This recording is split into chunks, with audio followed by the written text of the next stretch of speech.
Hello there, hello there.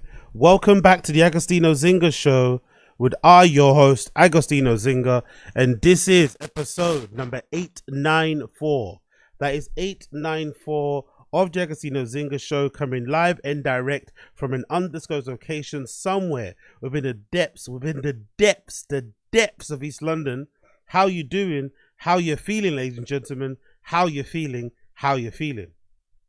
Great, amazing, good to hear. How am I? Not too bad, all things considered, not too bad. So, I switched out my earrings lately. I usually have these really big hoops in my ears, or I change them for little studs and shit. But I changed them for these really petite, really small hoops as kind of like placeholders. I also noticed how small my ears are. I didn't notice how small my ears are there. Anyway, new insecurity unlocked. Yes! But yeah, I swapped the massive earrings for these nice little hoops that act as placeholders. And what I like about these hoops, actually, these small hoops I've got in there, is that number one, if I don't want to wear earrings, they don't feel like earrings. And number two, I can wear my headphones, my overhead kind of like noise cancelling headphones, without the back of my ears getting like, stabbing my neck, and it doesn't feel uncomfortable. And I can also wear regular earphones and it doesn't get in the way, because sometimes when you wear regular earphones, the cord gets stuck there. So it's quite a good little alternative. But now that I've got these little hoops in, I'm thinking I need more piercings. I'm thinking of getting maybe one here on my earlobe, up here in the top.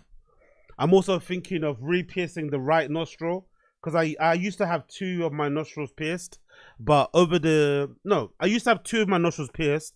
But what I did wrong was that I got the second one pierced much later, and I got it pierced in a rush. And the person that did it didn't do it in the right place.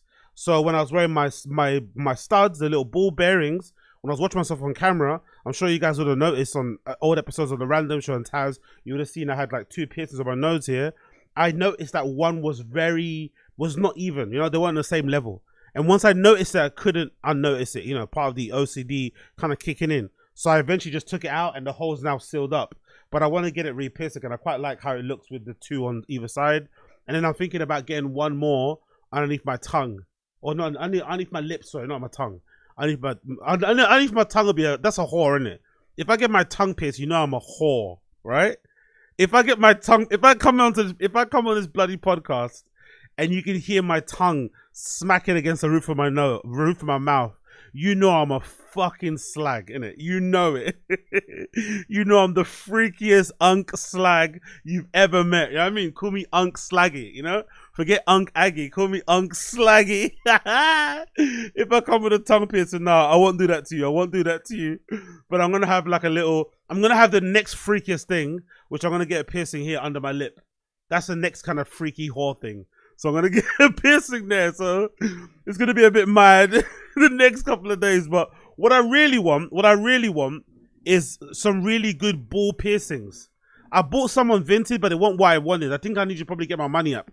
I need to get my money up a little bit more. But what I really want is a really good sterling silver ball, because I would love to have those on the ear, on my nose, all matching, by the way.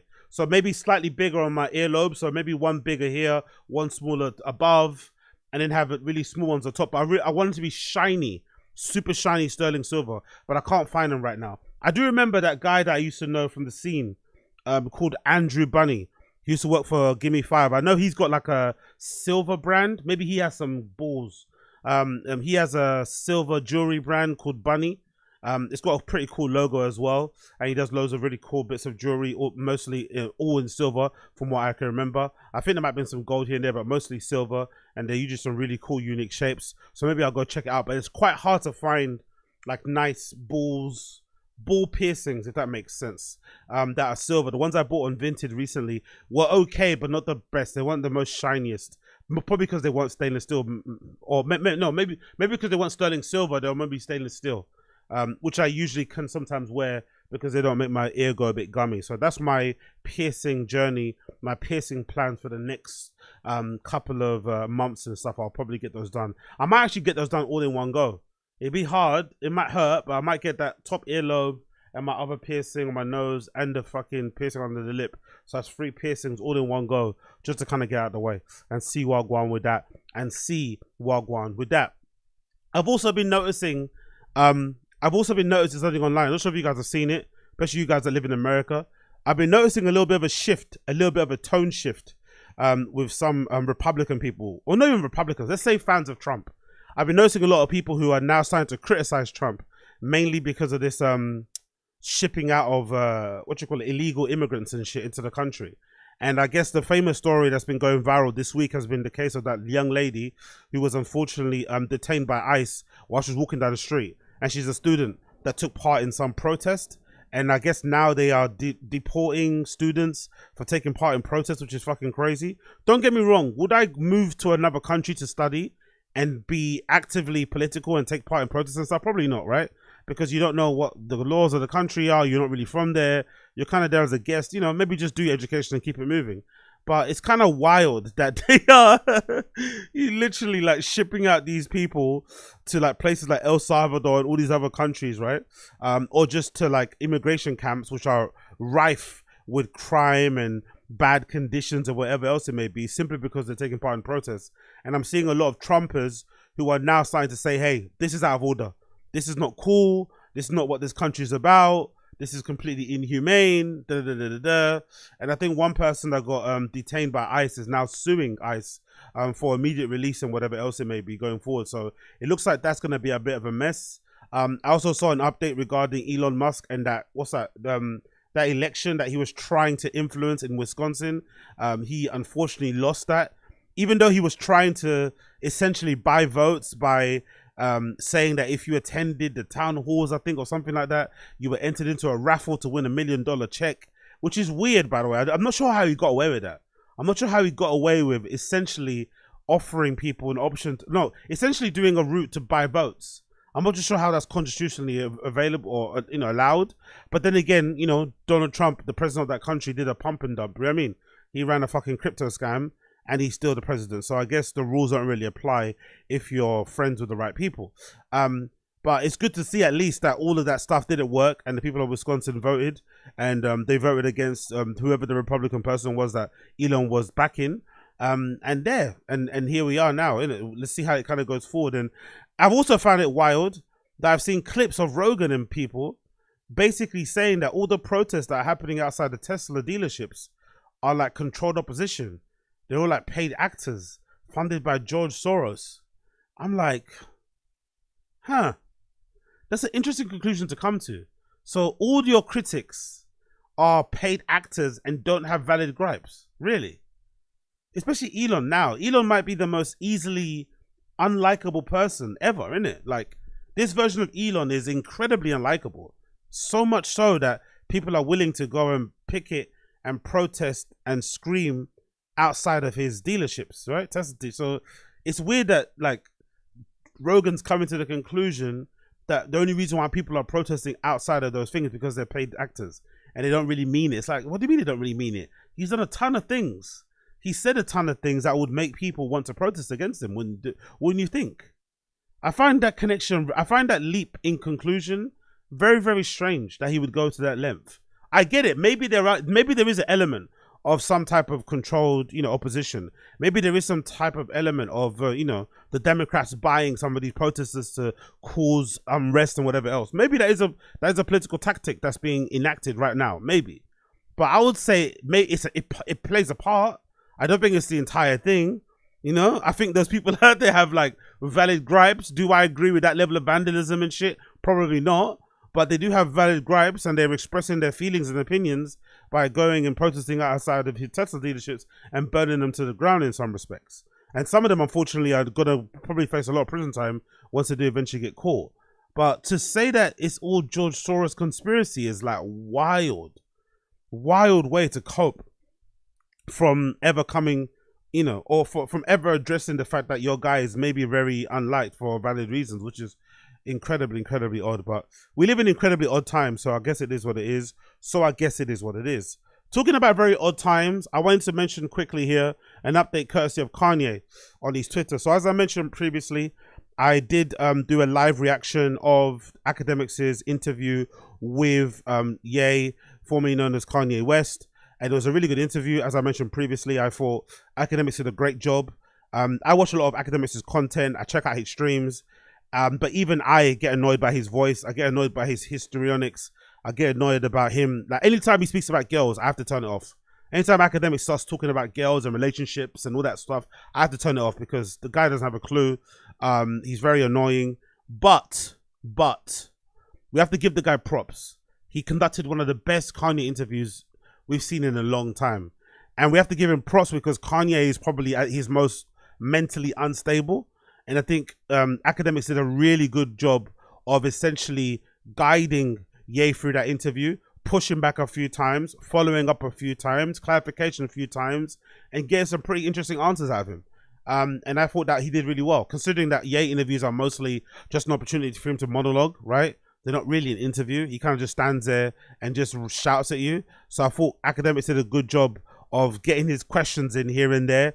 And the only thing he probably missed out on was there's not a lot of conversation about Bully. There wasn't a lot of conversation about Vultures, about Donda, the music in general. I would have probably liked to have heard more conversation around Yeezy and what's going on with that in terms of finding a new online store, merchant to kind of support them because Shopify took it down because you're selling the swastika t-shirt. That might be the only way to kind of go, or maybe some Bianca Censori conversations because we haven't seen Bianca Censori in a while and they recently unfollowed each other, then followed each other again, and there's been constant rumors that they've got divorced. So we didn't really hear much. But I thought all in all, academics did a great job, and I'm looking forward to the second interview.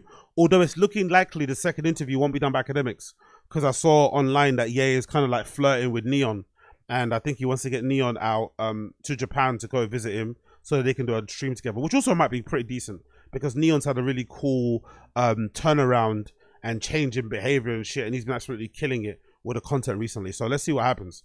But one of the heartbreaking things about the interview was how Ye was talking about Virgil.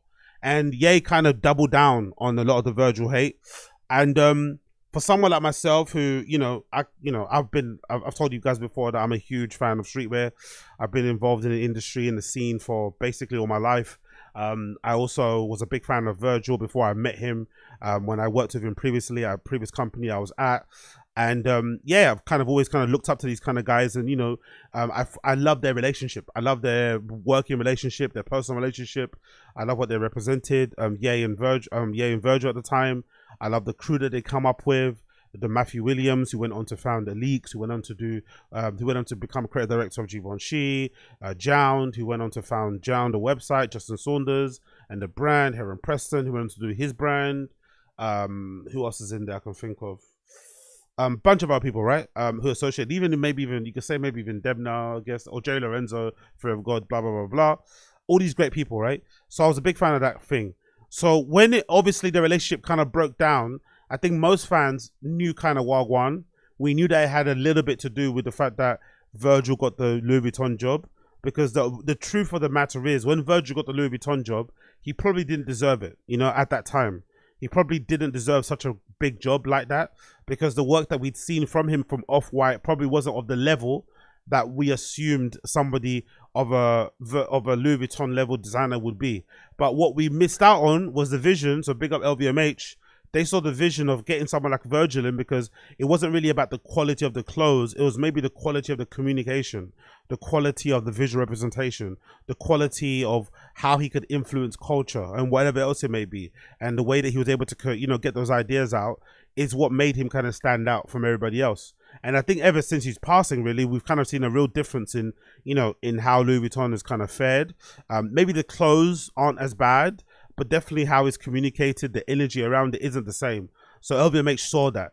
But obviously, if you're Ye, you're not going to, agree with any of that nuance. You're just going to feel slighted because you were known as a Louis Vuitton Don. You were one of the first hip hop artists to get a Louis Vuitton, collaboration with the original shoes that he put together, that I think he did design alongside Virgil too. So he must have been gutted. And if you believe the rumors to be true, Ye was in communication to take over at Louis Vuitton prior, but the deal basically broke down. And then they ended up eventually going for Virgil.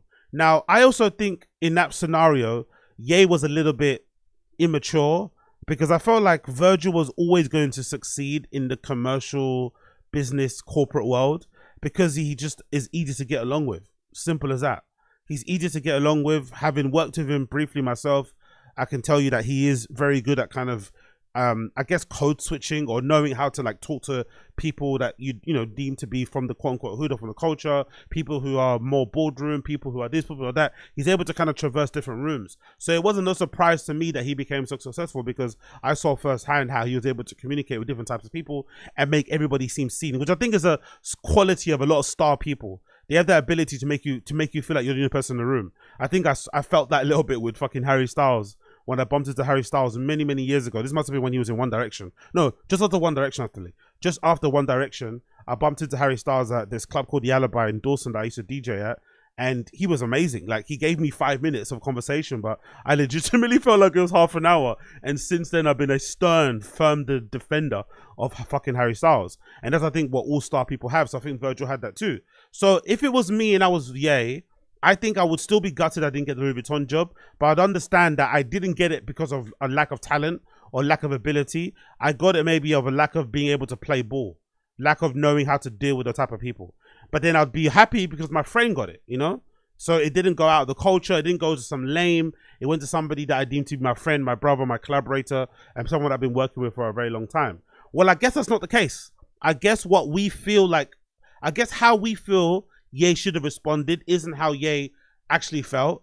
And even many years after Virgil's passing, it seems like Ye still has a lot of bitterness towards it. So this is a quote, courtesy of Ye's tweet. He says the following: Ari Virgil, imagine a nigga steal your dream and is giving your crown because he ain't wear a red hat. And then the culture you built mad at you speaking up on it. My own friends that knew how bad it hurt me came trying to check me for speaking up. I hate when niggas try to tell me what the fuck I can say. Now, I don't think that's fair. I don't think anybody's trying to check him out of like malice or telling him to shut the fuck up. I think it's more so along the lines of, it just doesn't seem like the most proper way to deal with things, considering the guy's past. You don't really speak ill of the dead, really, usually. But also, I'm a believer that if you weren't really on good terms with the dead, you shouldn't also just like pretend you were good and you know whatever, and that you give a shit that they died because now that they've died, because you still hate them. You know, there's an element of that in there, because I think people sometimes chat shit with that sort of stuff. Don't speak ill of the dead, but it's like, what, I was speaking ill of him when he was alive, you know. So why can't I continue it when they passed away? Obviously it's in bad taste, I know that, but I kind of understand that angle. The only thing that's weird about this is that I feel like he's rewriting history. I feel like there was a moment where Ye was okay with Virgil and they kind of patched things up, but something happened. I don't know what happened, but something must have happened that we don't know about. Because there was a moment where they were cool. I felt like it was obviously after the big hug when Virgil did his first runway show for Louis Vuitton. But he also spoke a bit more glowingly about Virgil in public. But then something happened, and I think Virgil also shared a few stuff about Kanye on his socials. I remember him actually answering a question from an interviewer about his relationship with Ye, and Virgil was always very cordial about it, and basically, you know, spoke his praises. So I wonder what happened that led to Ye having this level of bitterness and anger towards Virgil, even so many years after his passing. Like, I wonder what it is, because this is a bit strange. And I also don't like the fact that he doesn't explain, you know? If you're going to keep telling us fuck Virgil, at least tell us why, you know? If you're going to break our hearts collectively and you're going to say fuck somebody that a lot of us hold dear, then at least tell us why you're saying that, you know? You can't just keep saying it, but they're not explaining it. But then the fact that he doesn't explain it leads me to believe that he's just full of shit, you know?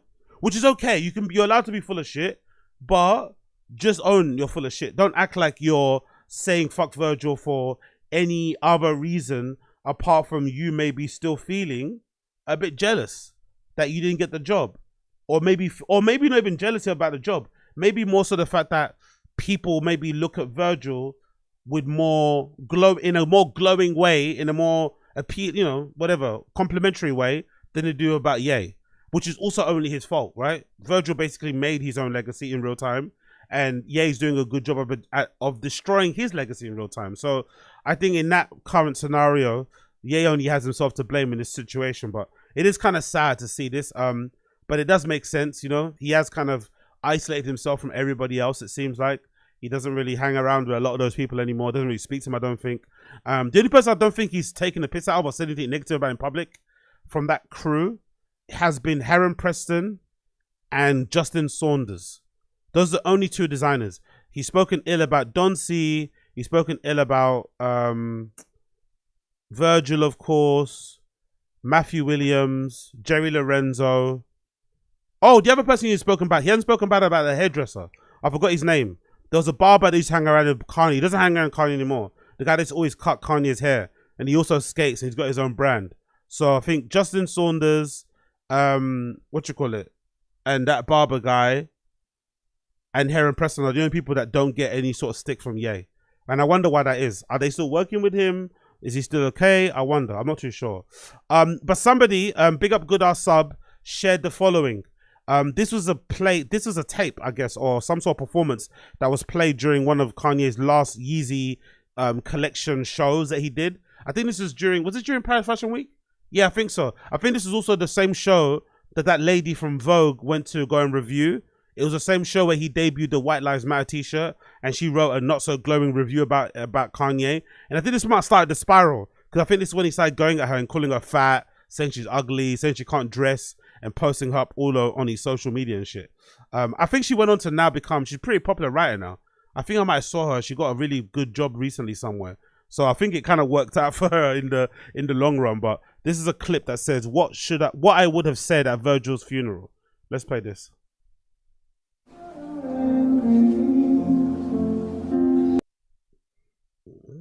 One more time, sorry. Is it at me? I know you're angry. Is it at me? Is that hold on. Is that James Blake?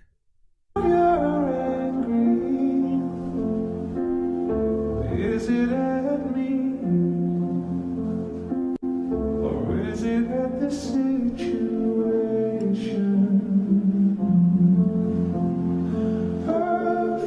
By the way, I wonder how many of these models still even work with Ye. That's one thing that I wonder too. I wonder if that's the reason why the show we don't even see many Yeezy shows and stuff. I wonder if he's even struggling to get models to work with him. Because nowadays, I think a lot of people in the creative fields are very socially, politically active anyway. And a lot of these guys, I'd imagine, are quite left-leaning. So I bet a lot of these people probably aren't comfortable with having Ye reach out and tell them, hey, do you want to be on my show? Because since then, he's gotten much worse. I think here he was obviously saying his shit, but I think since then he's gotten much worse in terms of his rhetoric and the message he's been putting out, how hateful he's been sounding. So I wonder if a lot of these models just refuse to work with him, which is the reason why we don't really see many Yeezy collection shows and shit. Obviously, he's not going to be short of models, because if he did an open casting call, people are going to go run there. But the type of models that he wants, with a particular type of look, the kind of cool looking ones and shit, they're mostly, politically active. So I'd imagine a lot of them probably wouldn't want to work with him.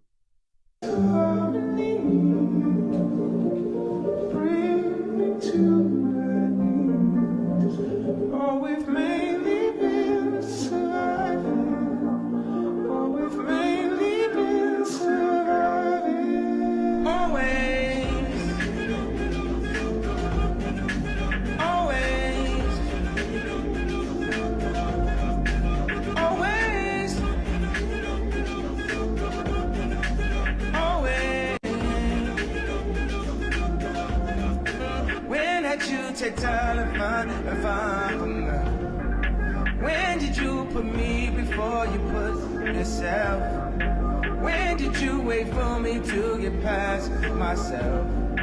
When did you learn something, let me last my now? Always, always, always.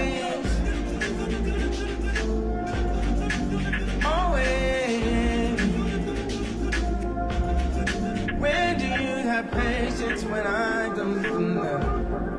When were you there when there was nobody else? When had you loved nice at the wave of it on? When were you loving me beside beside myself. Bro, I forgot Michelle Lamy was there. Naomi Campbell was walking. This is I think one of the last collections he did in it, right? Runway shows. I forgot, man. This show was actually pretty decent.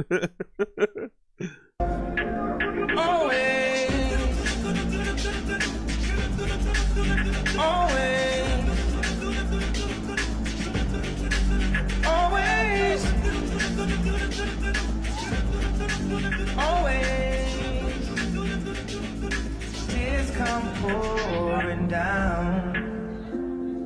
Tears come pouring down. Tears come pouring down. Tears come pouring down. When my train of thought ran off the track, when I something off the map, when I something off the tap, I had less to pumping off of that. We had land to pump the main the rat, and I thought the song were where they at, and I bump the song were where they at. I had it and I thought but got it back. Have my bumper song be not at that. Remember I thought they mad at that. Go up and I thought they glad he back. They got it yet, when I'm mad at yet. Fact then I thought they mad at that. Something that rolling on. 10 to 10, bumping up, that then I bumping all the night.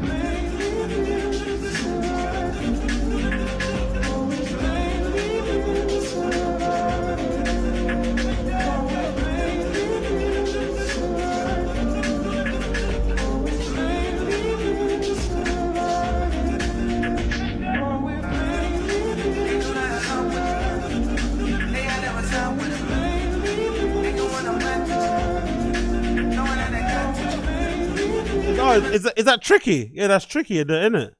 That's tricky back there. I knew I reckon it was back of his head. Tears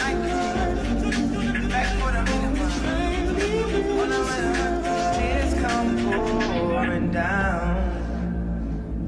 Tears come pouring down. Tears come pouring down. Tears come pouring down. Tears come pouring down. Tears come pouring down. Yeah, that's tricky. Big up Tricky. To be fair, he doesn't really say anything in this tune. It kind of sounds unfinished. There's a lot of sentiment behind it. That's the thing that Ye is really good at. He's good at really giving. He's really good at kind of imbuing a lot of like emotion into his songs, even when he's not saying anything. So you don't really hear much in terms of lyrics. But it does obviously have, you know, the tears come falling down kind of chorus on it, and it does kind of sound beautiful. And obviously the title of the track is What I Would Have Shared at Virgil's Funeral. But I guess it doesn't feel that way anymore, you know? That's one thing about Ye. When he changes his feelings, he lets us know. When he changes his feelings, he lets us know. It's all feelings with Ye, no facts. All feelings, no facts. Let's move on. Nottingham Forest 1, Man United 0. Yesterday's game. All right, cool. Ship result, obviously. I'm not too surprised at the result. The annoying thing for me is just the fan base. We had two decent results, two decent performances before the international break, and some of our fans, especially on social media, man, were getting so giddy about, yeah, now we can win the Europa League, like already like jumping past games. We can now finish and push to have like a top 10 finish or get close. It's like, brothers, we are 14th, 15th, 16th for a reason. Why do you think it suddenly just turns around and clicks like that? We faced pretty shit sides prior, which is why we got those results that we got. I think we were kind of flattered with the results because obviously opposition wasn't that great. The moment we face a half decent side like Nottingham Forest, who aren't even that good themselves, but they are obviously doing well in the Premier League and currently sit third, we of course don't have an answer for what they have. So I felt like this game was one of those sobering moments for a lot of those giddy United fans to kind of go back to reality again and settle down. Like, we are terrible. We are terrible and we need to start from square one, and this season's a write-off. There's no saving this season. There is no last burst of results that are going to save us. No Europa League trophy will turn the season around and make it a victory or make it a win. It's a failure. And why is this a failure? It's a failure because in the middle of the season, or more, you know, before the middle of the season, the board decided that Erik ten Hag was surplus to requirements. He wasn't doing enough That's what it felt like anyway. Again, I don't know if this is true, but I'm trying to use deduction and reasoning to come to the great conclusion of what happened. We then sacked Erik ten Hag and hired Amorim in the hopes that he could, in my opinion, save the season, quote unquote. He's come in and the season has died. Now, it could be based on him a little bit. He was responsible. I say the players are responsible, but I say largely it's the board. Largely it's this division, this Ineos, right? This sporting group that's taken over us and meant to be a lot more and meant to be better than Glazers at, ensuring the football side of the club is kind of sorted. They brought Amorim in and didn't really give him the signings in order for him to play his football. People will say, hey, he shouldn't need signings. He should play the way that he should play. But I think if you bring in a manager like Amorim with a certain set of, with a very set way of playing, you kind of do need these players. It's not fair to it's not fair to hire a manager like that and then expect him to work with the players that we have. I don't think that's fair. I think if that's the case, you might as well have kept Erik ten Hag or keep Ruud van Nistelrooy until the end of the season. But they didn't want to do that. And then we are where we are now in this position. This game I thought was a weird one because I think this was one of those games where for the people that are critics of style of play, this will be the good example of it. Because I felt like in this game, we saw a really distinct style of play. We kind of seen the proof or I think we kind of saw what is going on in the changing field. We saw that Amorim's style of play is now being taught to the players. They're now getting it. And we saw a lot of combination play along the wing, or not wing backs, but with how the wing backs were getting forward, midfield. We saw some good shit, good football being played. But of course, the most important result is who scores the goals. And Nottingham Forest got a good goal on the break. Now, the goal on the break came against the run of play because we were dominating a lot of the possession, but we weren't really doing much anyway with it.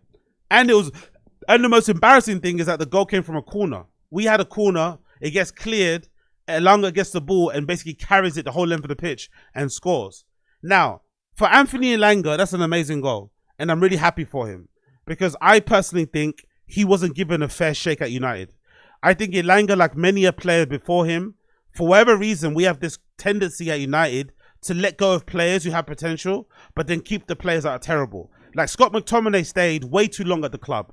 Luke Shaw is still at the club. A bunch of players stay at the club, but then we let other good ones go, who maybe have potential. So Elanga maybe suffered from that because I don't think Elanga is any worse than Anthony. No, I think Elanga's a better player, than an Anthony or a Garnacho, in my personal opinion. But Garnacho is probably going to stay here this next season, and Anthony we bought him for 100 million essentially. So I was happy for Anthony in that regard. What I wasn't happy about is the defending. In my opinion, considering the amount of players that we had coming back, I thought Garnacho should have taken out Elanga. I thought Garnacho should have taken Elanga out. But he, again, he doesn't really have any brains. He actually tried to tackle him and get the ball. That wasn't going to happen because he's running at such pace. And he's also not, he doesn't defend well anyway. Garnacho. He's got good tracking back pace, but in terms of the tackling, he's not that great. I also feel like Onana should have saved that goal. That shot wasn't good enough for Onana to miss it. That shot was not good enough for Onana to miss that. He was, if I'm not mistaken, he was way too much on his right-hand side of the goal. He wasn't dead center. He was too far right. And when the shot did go, he almost does that thing that I hate that he does, where he kind of like jumps up and then goes down. He doesn't like slide across like most top-level goalkeepers do. Most top-level goalkeepers have an ability to kind of like shoot to the side, right? Parallel. Onana does this odd, like kind of like, he does like a kind of N shape whenever he's diving. He kind of goes up and then down again, or up, across, and then down, which obviously doesn't give him enough time to get down on the ball. And again, Elanga's usually right-footed. A left-footed shot inside the box like that, he should have saved it. I think a top-level keeper is tipping that around the post, or tipping that against the post and gathering it, at least. And Onana didn't get close to it. But then we dominated again a lot of the game. We had the most shots, but they didn't really feel like we troubled the keeper, really, with the exception of maybe Euros getting his foot next to the keeper's face and shit. We didn't really do much to trouble them. And yeah, a lot of players played terribly, especially Garnacho. Garnacho's tendency to be very greedy and not pass the ball and always shoot is concerning. But the most concerning thing for me is the fact that none of his teammates give him a rollicking. None of his teammates, like when he shoots all the time, he cuts in and tries to go for the top corner and ends up in row Z. No one turns around and tells him, oh, you fucking little rat, pass the ball. No one does that anymore in the club. And I'm not too sure if this is like a woke thing or people are too worried about his emotions, if it's the manager telling the players don't shout at somebody if they try something. I'm not too sure what's going on, but I hate this thing that we have where a player constantly gives the ball away, a player constantly is greedy, doesn't look for his other teammate, doesn't get rollocked or bollocked by the fucking other players. That is a standard thing that happens in football. But it doesn't so it doesn't happen. So I'm not too sure who I should blame. Should I blame the manager for keep playing this fucking shit? Should I blame the other players for not stepping up and shouting at him and telling him to pass the fucking ball? I don't really know what's going on, but Garnacho is absolute dog shit. He's dog shit mostly because he carries himself like he's an elite player with the fucking vapor boots and the fucking haircut and all the fucking tattoos, but he is absolute dog shit. I'd say Mudryk is even better than him. Mudryk might be one of the worst wingers in the league, but I think even Mudryk has a lot more end product, has a bit something to him than our Garnacho. Garnacho is garbage, man, so fucking shit. And he has this ego, this bravado, this posture, as if he's a top player and he's arrived. You are fucking shit. I fucking hate him. Zerski also didn't play too well. He was also below par playing up front. But I don't really understand why we played that system, considering we played a better system before the break. I don't really, whatever happened. I thought Casemiro did pretty well in the midfield. I thought Bruno Fernandes was terrible, by the way. Bruno Fernandes had some amazing press during the fucking international break. Like, everyone was giggling and waxing and wanking over Bruno Fernandes. But again, terrible performance from him. My main problem with Bruno Fernandes, in my opinion, is that I don't really like that we rely on him so much. I fucking hate that we rely on that player so much. I hate that he's like the only player that we have of any discernible quality, so we have to play him every fucking single game and he can never get subbed. I fucking hate it because it creates this feeling that he's beyond reproach, that he can't get criticized because he's always playing and he's a captain. He's fucking garbage, bro. He's not that good. He really isn't that good. He's stat pads. If he doesn't get an assist or score and you actually watch him with your eyes, you see how often he gives away the ball and you see how little he does to impact games. He's not good. He really is not fucking good. But people always fucking go to the stats, goal creation, goal contributions, all this nonsense statistics that don't really give you an accurate representation of what the player's doing on a pitch. Because if an assist stat is me giving the ball to you at the halfway line and you sprint past 7 players and bang it top bins, that's not an assist. I don't care what the fuck anyone says. I don't care. I don't care. I pass the ball to you at the fucking at the halfway line and you ran 60 meters. Dodge, like fucking doing fucking, what you call it, step overs past 17 players. And then you smashed it top bins and I'm getting an assist. That's all you. That wasn't me. I just gave the ball to you at the halfway line. Like, fuck off, man. Honestly. So annoyed, so frustrated, but not surprised. The season is going to end on a whimper. I'll end it to say this. This section. So I don't want to get too toxic. I think what we're seeing is where we would have ended up as a club if we didn't have Galactico players. I think that era of Ed Woodward and the Glazers doing our transfers and signing Galactico players like Pogba's and the Ibrahimoviches and whoever else it may be over the years, I think that papered over the cracks. So if you have star Galactico players like that, and Martial's still around, the Rashford still playing at his peak is still around, and then you also have David De Gea in the goal, who's one of the best keepers in the world at that time, you can get away with being a shit team. So I think we got away with being a shit team because we had a world-class shot stopper and we had world-class players, 2 or 3, who could win games on their own. They were individual brilliance, individual moments, FC. That's what we got away with. But now we don't have a world-class goalkeeper and we don't have individual brilliance anymore. We're now seeing where we're actually at. So I think all those other positions that we finished in, league positions, I think if you really analyze it, they were false finishes, in my personal opinion. They were false finishes because we had individual brilliance saving us. We had Rashford having that crazy season where he scored like 30 goals and shit. And then I'm sure in that same season, the keeper's pulling off incredible saves. So now we don't have David De Gea and we don't have these individual brilliance fucking players. Look where we're at. One of the worst United teams in history, I think in recent history. Most likely, you could make an argument that we need a whole entire new squad. I think a lot of those players will be lucky to be back in the team or in the squad next season. I'm hoping the outgoings include fucking Luke Shaw and Mason Mount, but it's unlikely. We are really in big trouble. And it's only going to get worse because those teams up above are starting to pull away. We're in really big trouble. But again, what do I know, man? What do I know? Absolutely nothing. Moving on. Chapelle Roan. Chapelle Roan. Chapelle Roan. I fucking love this crazy bitch. I really love her. I love her because she does that thing that people do online, which I fucking love, where they'll say one thing, right? Really strongly, really vehemently, really passionately.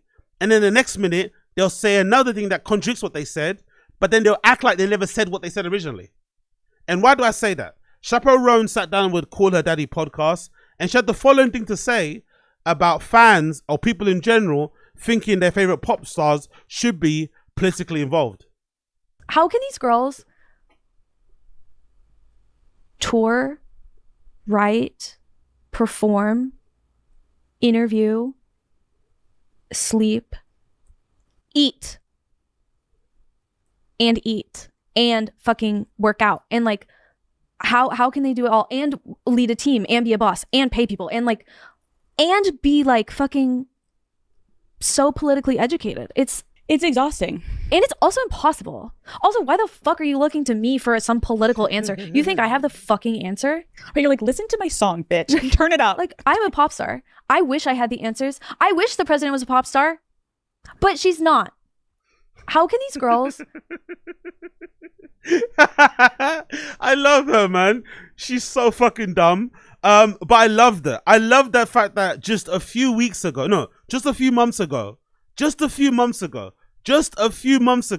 she was on social media saying this. I just woke up, and to like people just skewing it even more, endorsing and voting are completely different. I don't agree with a lot of what is going on with like policies. Like, obviously, fuck the policies of the right, but also fuck some of the policies on the left. That's why I can't endorse. That's why I can't like put my entire name and my entire project behind one. Because there is no way I can stand behind some of the left's completely transphobic and completely genocidal views. So yeah, there are huge problems on both. You know what is right and wrong, and so do I. Honestly, I fucking love her, man. I love the fact that she could be so vehemently, be so opinionated about trans rights, about genocide, about war, about certain policies. But then next moment, she's like, I'm just a girl. I just make music. Leave me alone. Which she's right. The first clip, she's actually right. If you're politically active, if you're politically motivated, if that's an interest of yours, and you're looking to a pop star to endorse somebody to make you feel validated, you're a fucking R-word. And you're mentally ill. And you need help. Really. That's the truth. That is the truth. If you need a pop star to push it over the line for you, or to help you choose who you should vote for, you need help. You're mentally unwell. Great. But it's also kind of rich coming from her, because no one told her to be politically involved, but she gave the impression that she was, and now she's saying that she isn't. And you just leave her alone. The other thing that's interesting as well, her being a queer person, you'd imagine if you're queer and you identify that way, and you put on the garb where it seems like you also identify a little bit with the trans community and the ball and the and the drag community and shit, right? And maybe the ballroom community. Those type of communities and subcultures are inherently political. You can't divorce politics from ballroom, from drag, from being trans, from being a part of the rainbow flag, collective. It's just impossible. It's inherently hard-coded into that. So to say that you're not, and you're just in it for the good times, to me it feels like, does it not feel like LGBTQ plus AI stolen valor? Doesn't it feel like queer stolen valor? Doesn't it feel like queer stolen valor that she is like pushing this image, pushing this narrative, but really and truly, she's not really about that fight. You know, she really doesn't. She wants to say yas. You know, she wants to say slay. She wants to say mother, right? She wants to drag somebody, but she doesn't really want to get involved and have her feet on the ground, protesting, advocating for people who are marginalized, right? Who are attacked, who are discriminated against, right? Who are killed, who are imprisoned, who get their rights stripped away from them, who are made to feel othered. She doesn't really want to fight that fight. She just wants all the good stuff. And I love how unapologetic she is about that sort of stuff. It's really sickening. I think if you're a fan of her, you're going to hear this and it's going to really put you off her. But I love the fact that she's like essentially finding out in real time that being politically active and motivated is kind of exhausting if your heart's not really in it. Because her heart's never been in it. She's just in it for the vibes and the music. But she saw, I think, this is my opinion, I think she noticed a little uptick in support. I think she noticed an uptick in fan engagement and whatever, and interest, when she started to kind of, you know, espouse some political opinions that would make her seem to be a little bit more queer friendly and whatever. And she liked it. But she wasn't ever really about that life, which is why she's making this very public declaration that you shouldn't look to pop stars for your political insights and whatever it may be. But then she was the same person that gave us her political insights without us asking. So I find that a bit rich. I find that a little bit rich. But big up, Chapelle Roan. Moving on. Sydney Sweeney. Sydney Sweeney has called off her wedding because she's not ready to settle down, as breakup with fiancé Jonathan Davino is confirmed. Now, we all saw this coming because in the process, while she was engaged, which we only found out because of the movie that she was doing with Glen Powell, where they were filming a lot of very steamy scenes, but they were also doing a play. They were also doing this thing to market the film, where they were acting like they were kind of into each other and flirting really hard and leaning into some of the gossip and the rumors online. But it did seem like at one point that it looked a little bit realer than rap, you know, to me anyway, at least. It did seem like it was looking a bit realer than rap. So what I have to say is this, like, how hard must it be? How difficult must it be to marry or to be in a relationship with a famous actor if you're just a regular person? Because when they get their moment, because, you know, Sydney Sweeney's been big already. She obviously had a hit role in Euphoria, but she's obviously blowing up even more nowadays, and she's only going to become a bigger star. But you would assume, based on her looks, most of her roles will include her being the love interest of somebody else. So you are essentially going to be in a relationship with somebody who's going to have to fall in love with somebody, you know, every other movie. They're going to have to fall in love with somebody. And there's a danger that in that movie, if they fall in love with her, because it's happened many a times, they may actually fall in love with that person for real. And there's always a danger that they may be on set with a guy that looks like fucking Glen Powell. Then what? Then what if you're the partner? What do you do then? How secure and comfortable are you really when you find out your girlfriend is filming a fucking movie with Glen Powell in Hawaii or in Bora Bora or whatever they're going to be for like 6 months? How do you deal with that as the fucking fiance? How do you fucking deal with that? Like, what do you do? Do you meditate? Do you go for a run? Do you keep calling? Do you keep texting? Do you get on FaceTime? Like, what do you do? Do you pull Glen Powell to the side like a man and say, hey, we need to chat? Like, what do you do to mitigate or to make yourself feel better for the inevitability that your girl may end up falling in love with that person because they're working so close together? Because it's happened before in the past. It's happened before in the past. Many successful and sometimes not successful relationships in Hollywood were birthed through somebody working together on set together. So I can only imagine tears and fucking my sincerest heartbreak and whatever else goes out to fucking Jonathan Davino, because God almighty, imagine how shit he must be feeling. Because at one moment, there was a time where his money, his wealth, his connections, just him being a normal guy was appealing and was good enough for Sydney Sweeney at one time.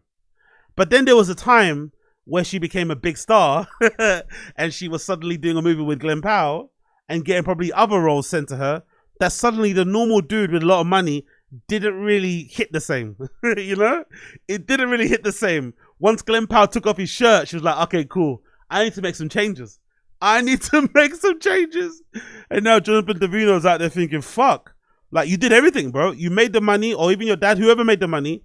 You got the car, you know, you look relatively okay, but it still wasn't enough when a real 10 came along. I mean, it's sort of like that meme people say about, you know, every fucking, I don't know, every Toyota looks cool when a fucking, you know, until a real fucking, Rolls Royce pulls up. And that's what happened. You know, his wealth and whatever was good at one point, but then a real baddie pulled up like Glen Powell, and then everything fucking changed. So tears go out to Jonathan Davino. What a mad moment. We also need to talk about this interview here. Big up and not big up to fucking Jane Fitz. So, as most of you guys will know for this particular pod, I've had a long-running feud. I've had a bit of an issue, a bit of a tete-a-tete with this lady Jane Fitz on social media, mostly because this motherfucker tried to get my channel taken down, essentially. So it's always going to be fuck Jane Fitz until the end. She might be a lovely person in real life. She might have great friends. People might talk glowingly about her. She might be a good supporter, a good collaborator, good music, whatever she might be. But in my personal opinion, it's fuck Jane Fitz forever. Why do I say fuck Jane Fitz forever? Because back in the day, maybe during the pandemic, in the beginning of the pandemic, if I'm not mistaken, our issue started because this woman had put up a post on social media asking for funds, asking for donation from their fans, because at that moment, everything got locked down and a lot of their artists couldn't DJ because we were all locked down due to COVID. And they put this post up saying, hey, if you want to send some money to help out the artists that we have on our roster, because obviously they can't DJ because all the clubs are shut because of COVID lockdown, then here's a link. Now, in the moment, was it a little bit hasty and desensitive? Is that the word? Whatever that fucking word is, because of the moment we're in? Maybe. But it was also them trying to look out for their artists because they all had their fucking gigs, you know, basically cancelled because of the COVID lockdown. So I understand everybody's initial reaction that it might have been a little bit distasteful, but it really wasn't that big of a deal. It's the type of thing that you see on social and you think, oh, what the fuck's that about? And you keep on scrolling. Well, Jane Fitz didn't do that. She decided to take a screenshot of it and post it on her Instagram and was basically like, oh, look at these people. They're the worst for the industry. Like, just some really cunty words about this woman. And in my personal opinion, just because, you know, I have my own thoughts and feelings, I thought that was a dog whistle. I thought she only came at them that hard because this woman, if you know, they're not around anymore, but they were mostly like a label or like an agency that was mostly centered around kind of promoting Flinter, BIPOC sort of artists and shit. And they kind of were a bit of a trailblazer in that regard. I think there's a lot more agencies set up that kind of do that nowadays. There's a lot of clubs that kind of push that nowadays. But back then, only a few years ago, actually, they were the first to sort of like push that openly and say that this is the type of artist that we're pushing and promoting, and nightlife or club culture needs a shake up in the lineups because it's all too white. So I felt like a lot of Jane Fitz's aggression and a lot of her mean words, a lot of her whatever, it came from a place of her maybe not liking the fact that they were pushing that narrative of like, hey, we need to like shake up this all white lineup or whatever else that exists in dance music.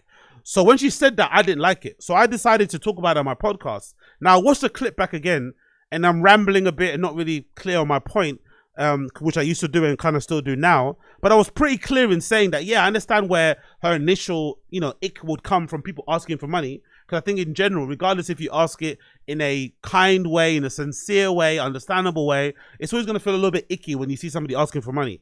But when you kind of get away from that little initial ick, you'll see, oh yeah, cool, they're trying to help out their artists. It makes complete sense. And I also thought it was a bit rich coming from her, because you're criticizing this woman for asking for donations, but I didn't see her criticizing her fellow DJs, white ones by the way, mostly all white, who were playing Playgraves. I didn't see her make one comment about DJs playing Playgraves, but here she is talking about fucking this woman, right? So I thought that was fucking rich. So fuck her, innit? So I said that, and then I got a fucking defamation notice from YouTube. And those things are serious because that could actually terminate your channel. That could, obviously the monetization could get risked, but I'm not really that bothered about monetization. If it goes, I'm still gonna make content. But she was gonna, that defamation thing would have eventually taken out my channel. And she was fucking cheeky as well. So fuck this, fucking Jane Fitz. she was fucking cheeky because I also got a bunch of emails from people that I think are friends or something. So fuck them all as well, whoever those people are. And you'd never say any of that stuff in real life, obviously. But there was this one particular person, I think it was a girl, who was a photographer. Because I think I used a picture that I found on Google of her as a thumbnail. And one of the girls, she was like, oh, that picture's mine. Take it down. I'm going to send you a lawsuit or something. Or worse, that kind of effect. I'm like, who are these people? Like, just because I pointed out what you said was shitty, and I said, fuck you, you then decided to try and get my channel taken down by striking me with a defamation thing on strike on YouTube. And then you sent some of your fucking, fans and your friends to hit me on email and try and bully me or something to try and take down a video or remove a thumbnail. Like, go get fucked. Get fucked. So anyway, saying that, I'm going with this video clip. She sat down with this podcast with the artist and DJ Scuba. It's called Music, what's that? Music Not Diving, where she speaks a little bit about the lack of criticism in music journalism in general. Now, I largely agree with what she's saying about criticism in music, but I find it incredibly rich coming from her because I essentially was criticizing her and she tried to get my whole channel taken down. She tried to silence me. So I find it interesting that she's saying there's not a lot of criticism in music nowadays, right? But then you try to take me down and try and silence my voice. So fuck her, but let's play the video anyway. And then I did all the background stuff for magazines for years, for a long time. I stopped putting my name on things. So when I see what's written now, I go through stages. So at one point I was really, really excited by Resident Advisor because they had journalists working there. Good journalists, Todd Burns, Will Lynch, Ryan Keeling, all these people were they were editorial people. Yeah. And you could feel it. And as a journalist, that's why I could feel it. So the features in there had substance and they didn't seem to be pushing the journalist's narrative. They were always about the person, whereas now I don't see that. Right. And I see that to me it feels like the intern's got control. Okay. Yeah, okay. But I do see, I've noticed. What does that mean? That feels like another dog whistle. When she says the interns took control, what does she mean by that? What does she mean by that, do you think, when she says the interns took control? What would interns at a music label, what would interns at a music magazine, what would interns at a music publication, a dance music publication look like? Exactly. Just a few features that are conspicuous now in RA, where I can see that a journalist wrote them, but they're not many. They're not many, and the news stories are definitely all just copied and pasted from Twitter. That's why they're appalling. Right, PR. Or not even just nicked off somebody's Twitter feed or something, which is I'm sure if I'd have been a journalist and needed news stories back in 30 years ago and Twitter was around, I could have done it myself, but it wasn't. But you didn't, did you? But you didn't. Welcome to 2025. If it's a news story and it's taken from Twitter, what is the problem? If it's a news story, don't news stories break on Twitter before they break anywhere else anyway? Why would that be an issue? Wouldn't it be more important to get that story out to the public as opposed to journalistic standards of vetting a story that you saw on Twitter that's probably coming from a first-hand source? Why would that be important? If it's coming from the official account of the club that's sharing news about this or that, and you report it on your fucking site, what is the issue there? Why does it need journalistic standards? What the fuck is that all about? Wasn't the way you found stories. But now I don't know. I don't even look now.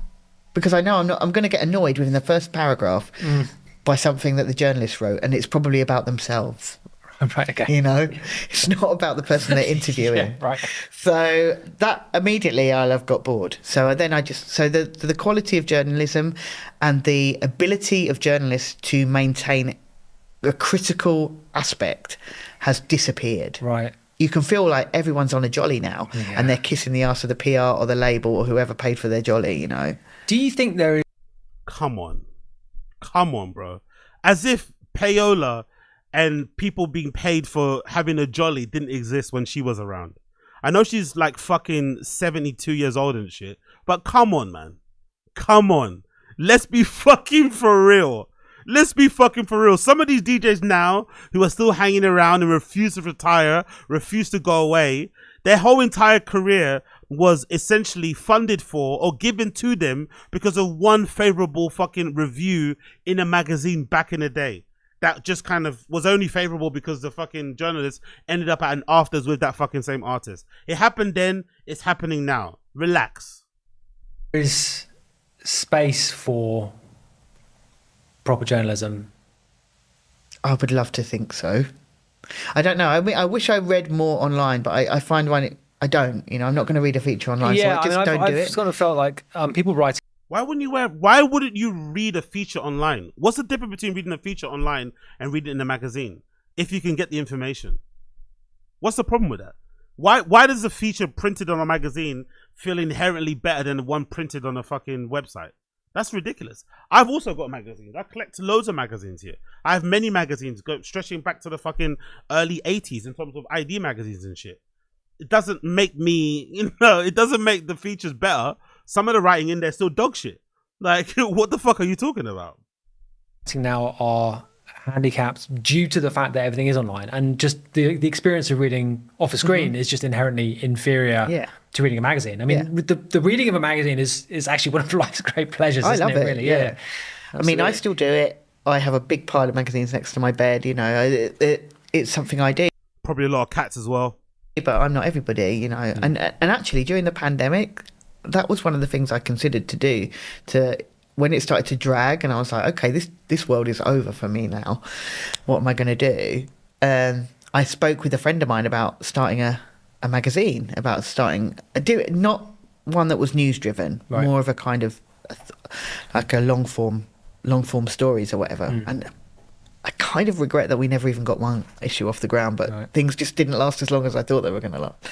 But yeah, I was really, really keen to do it. You know, I was really keen to. And then the fact the last magazine of music that I was buying was that little record magazine, and I bought every one of those. But then obviously they run out of money, and actually the format didn't change, and it got a bit repetitive, and the journalism inside was not journalism. It was literally a cut and paste of a Q&A. So for me, I started to get annoyed by bad spellings and non-fact check things, and just all the things that I would look for. Yeah. But I would love to see that again. And I don't know, maybe I'm getting old now, so I can't tour as much. You know, I don't want to tour as much as I was touring. And if I get to a point where I'm going to tour much less, then I will definitely start looking into doing something like that, because my heart is still in magazines.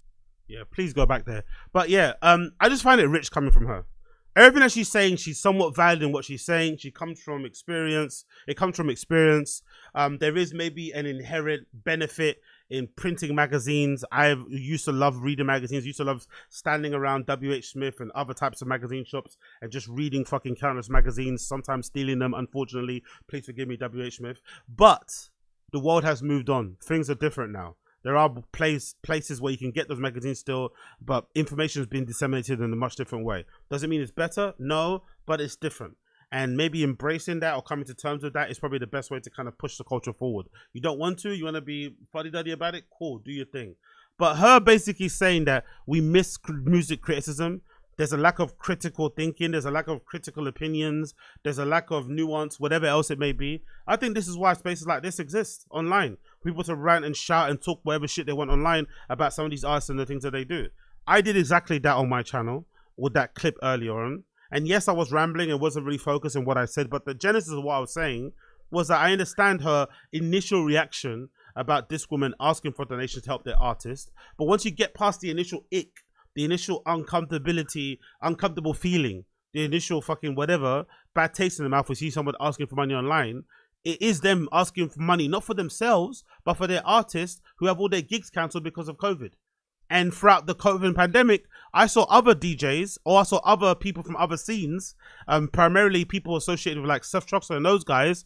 I saw, if I'm not mistaken, I think I saw their managers of DJs from that crew, or people that DJ in Ibiza and stuff, like Seth Troxler, Jamie Jones, Martinez brothers. Those managers, I think, if I'm not mistaken, made a video that they got kind of trolled for, which I think was unfair looking back on it. But essentially, those managers were like, hey, we are not going to be making any money because the DJs that we manage, the DJs that we take 10% from, they're not playing because of COVID. So they set up a GoFundMe to help the managers of the DJs. Now, I think they overestimated their importance. I think within the scene, people look at managers and agents like, oh my God. But I think the wider public, like the fans, don't give a fuck, you know? They don't care. They don't give a fuck. They're not that important. So I think they got that rude awakening when they put the link up and people were like, what the fuck? Just ask Jamie Jones for money. Ask Seth Chocolate to give you some money. Why are you asking fucking us? We're struggling too, right? We're just like you. What the fuck are you talking about? But I didn't see her or anybody else comment on that. But when this woman did it, you did it. And this woman, like I said, is a BIPOC flinter, or was a BIPOC flinter, sort of like, you know, DJ agency. And you insult or you cast aspersions or you vocalize your displeasure what they're doing, but you don't do it to other people. Why is that? To me, it looks a bit stinky, and I called it out. And for that, I nearly lost my fucking channel. For that, I got hit with fucking defamation strikes. For that, I got fucking sent numerous emails from a fucking, you know, collection of gaggle geeses and shit, trying to intimidate me and say certain things, and try and be insulting about me basically having my opinion on what she said. Really fucking interesting. Really rich, really interesting. But I'm glad to see that she thinks criticism is so important in music, because it didn't seem like that to me when I was getting hit with fucking DMCA takedowns and whatever else it may be. But I'm glad to see she may have changed her mind. I'm glad to see that she may have changed her mind. Moving on. Let's talk about the thing I wanted to talk about regarding cool jobs. So this is a feature courtesy of the New York Times. Big up the blood clot New York Times. The title of the article is "It's the End of Work as We Know It, and I Feel Powerless to Fight the Technology That We Pioneered. Nostalgic for a world that moved on without us after decades of paying our dues for a payday that never came. So yeah, not exactly fine. The Gen X career meltdown." Now this is an interesting one, because essentially the article says that all the cool jobs are gone. And I'm a good example, and I'm a good testament, and I can definitely agree with that, because I have a lot of experience in doing cool jobs such as like social media management, marketing, community management, being a brand ambassador, all that sort of nonsense, right? So I've done all these type of things, and influencer marketing too, right? Marketing, social media.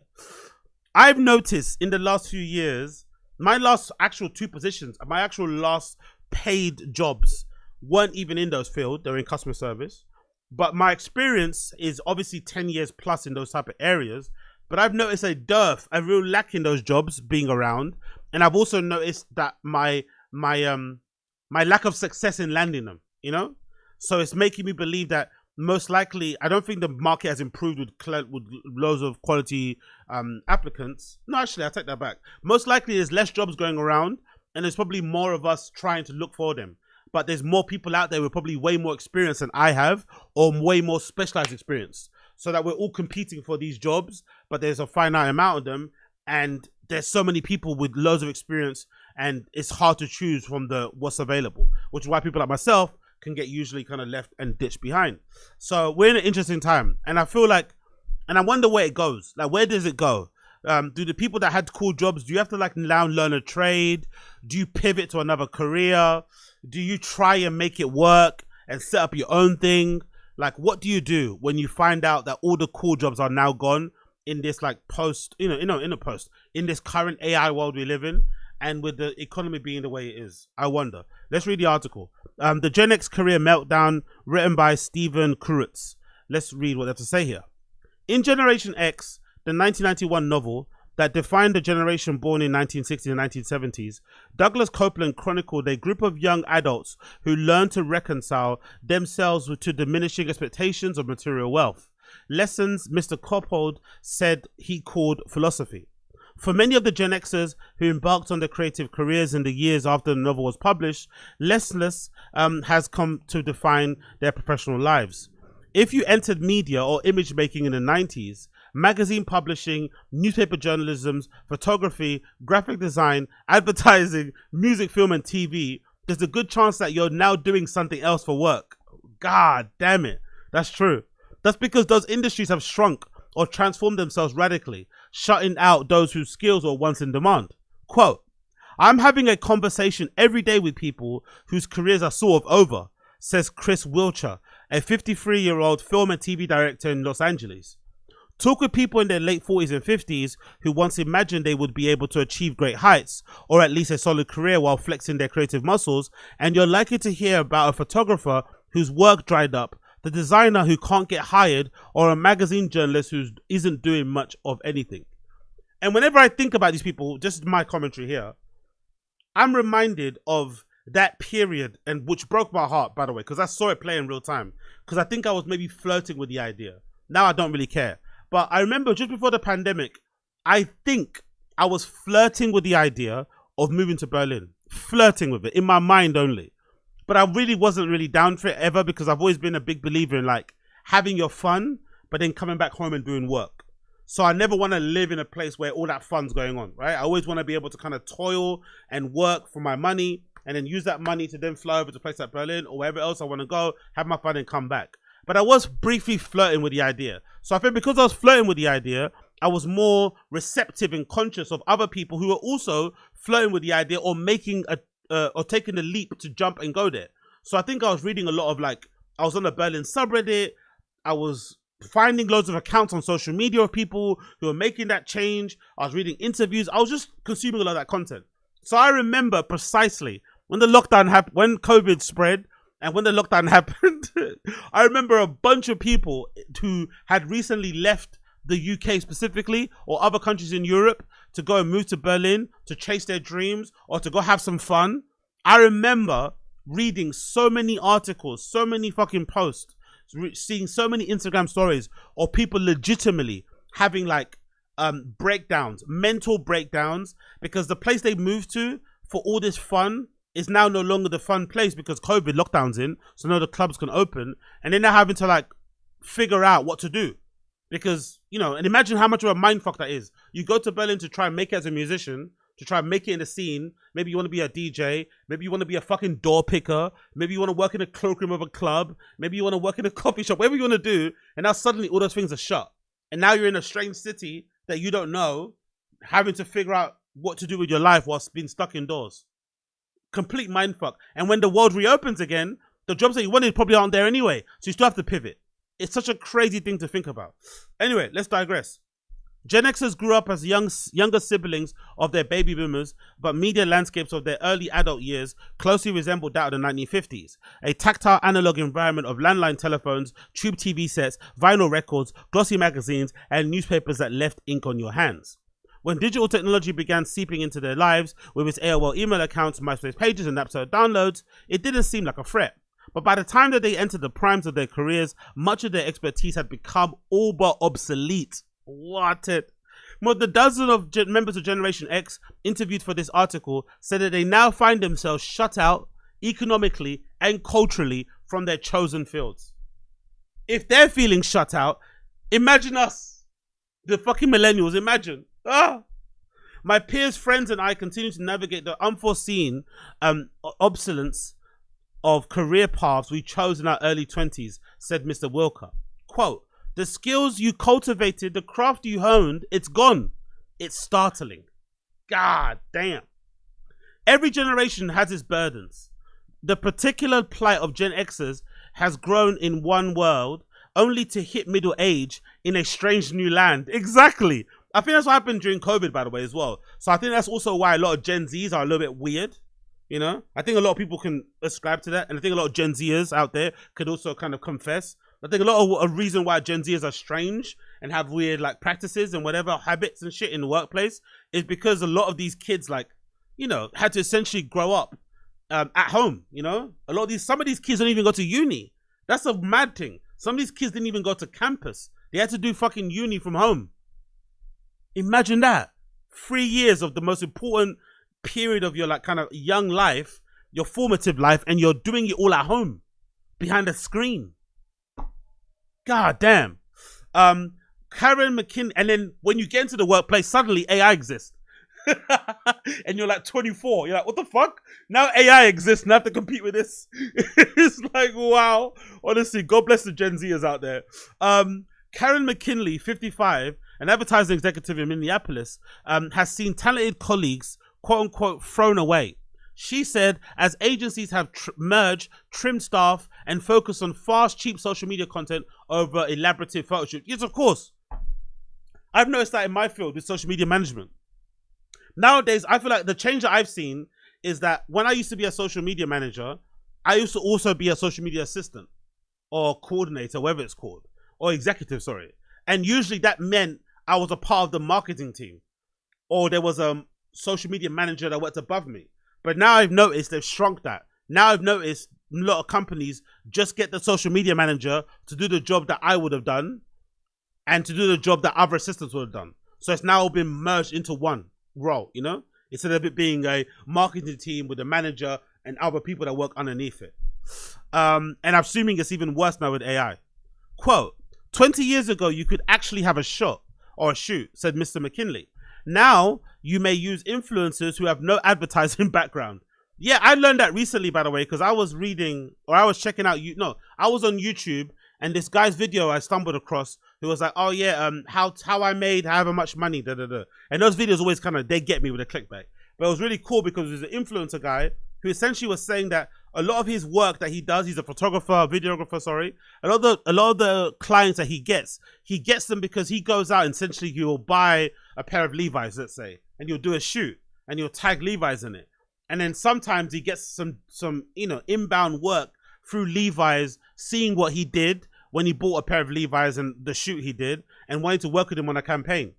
So that's how what Levi's are doing. Levi's would rather get a kid who's already creating content, has a following on social media to make their own shoots, get their attention, and then they use that kid on their shoots, tag that kid in the shoot on social, and then help that to boost their social media. As opposed to actually using professional photographers who've been in the industry, who went to college and shit. So now, if you went to college and you went to university, wherever, for photography, you've been in the industry for a long time, you assisted for all the big photographers, you were on set in all these big movies, you're now able to compete with some kid somewhere who's got a phone and an imagination. A phone and imagination and a big following. Like, it's brutal. It continues. In the wake of influencer comes another threat, artificial intelligence, which seems likely to replace many of the remaining genetic copywriters, photographers, and designers. By 2030, ad agencies in the United States will lose 32,000 jobs, or 7.5% of the industry's workforce, to technology, according to research from Forrester. Last September, Miss McKinley co-founded Giza Creative, an ad agency intended to be a haven for Gen X talent. We've been absolutely bombarded by creative folks over 50 or even approaching 50 because they're terrified. Yeah, I'd imagine. That's a really good name, by the way. Giza Creative is a fucking great name for an ad agency or for a studio, whatever, aimed towards Gen Xers. I really like that. The shedding of jobs and the upending of long-standing business models have come at a bad time for Gen Xers. The cost of living has skyrocketed, especially in coastal cities, and the burden of mortgages, children's college tuitions, and elder care can be the heaviest in the middle-aged. Retirement isn't that far off, theoretically, but Gen Xers are less financially secure than baby boomers and lack sufficient retirement savings, according to recent surveys. Yeah, imagine the amount of people who are 50 now and still working, not because they enjoy it, but because they have to, like working hard. That's a really sad thing about living in this country or living in any kind of Western world or, country in the first place, is that it feels like unless you're like anointed, unless you've got an entrepreneurial spirit, unless you've got maybe some help from the family, you're basically going to be busting your ass right until the end. You're busting your ass right until the end. There is no slowing down. There is no taking your foot off the pedal. You're going to be working just as hard as you're working now at 27 when you're going to be 47, when you're going to be 57. That's the really depressing part about it, So that's why it probably is important, if you can hear the sound of my voice, to just enjoy life while you can. Don't wait for this moment in the end where everything's going to be fine and you're going to have more time to do X, Y, and Z. It doesn't exist. There is no such thing as like future more time. It's time right now, And if you can't enjoy it now, you're fucked, because, life or time isn't guaranteed, and you're probably going to be working until the last moment that you take a breath on this fucking dear fucking planet of ours. It continues. The old economy still holds sway in a few places. Legacy media companies that didn't get devoured by the internet film studios that remain flush with cash, but even those businesses, the number of jobs have gone down, the workers are uneasy. What's to prevent their little island from going under in the next wave of change? The cruel irony is the thing I perceived as a sellout move is in freefall. Big up Chris Walker. It continues. Death throes. Steve Cadell couldn't believe his luck. Growing up as a fan of punk and alternative rock in suburban New Jersey in 1980s, he had been an avid reader of music magazines, and now here he was, working for Spin, the Gen X successor to Rolling Stone. I remember Spin magazine. That's a really good mag. He assigned and edited features. He wrote cover stories about Bruce Springsteen, Amy Winehouse, and U2. Spin paid for his reporting trips. Oh, remember that? Remember when you used to get paid to go places and report? Remember? God damn. Gave him weeks to write his articles, which could run as long as 5,000 words. In keeping with generational stereotype, Mr. Kendall had been a slacker in his mid-20s, or in his 20s. He landed his first big job in New York in 2002 when he was 30.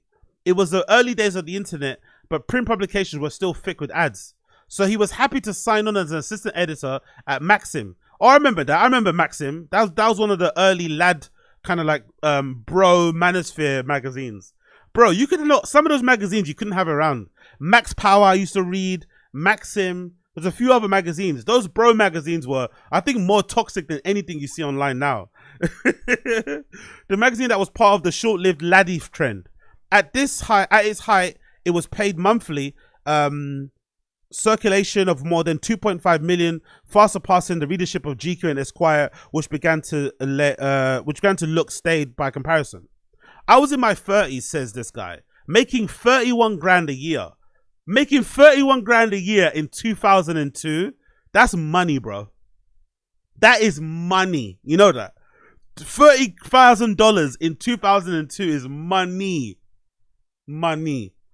Quote, I remember an editor said, "You don't want to work here. There will be a line around the block. There was this sense that you could get to do this. You get to do this, sorry." By the time he joined Spin in 2007, the industry was in trouble. As readers spent more time online, magazines relying on print ads were flailing. In the early 2000s, Spin monthly circulation was 530,000. By 2011, it was 460,000. Woo! That's a big drop. That's gonna make your finance person in your company heart flutter. That's gonna keep them up at night because they know once it starts dropping, it's not gonna go up again. It continues. Like many other publications, Spin tried to remake itself as an online brand. It started an iPad version. Oh, I remember that. I remember when magazines were trying to switch to the iPad. It didn't work. It didn't work.